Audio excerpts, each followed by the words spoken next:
বাংলাদেশ ইসলামী আন্দোলনের নামে চাউলিয়া ইউনিয়নে মোহাম্মদ খলিল মোল্লা 15 শতক জায়গা দান করেছে, তার একটা ভিডিও আপনাদের মাঝে তুলে ধরবো। এখন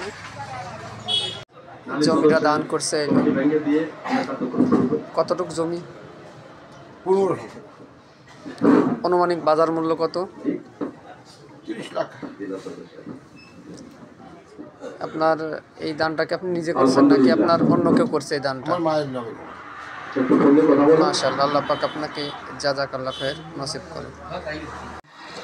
এই জায়গাটা দান করছি, আপনাদেরকে দেখাচ্ছি।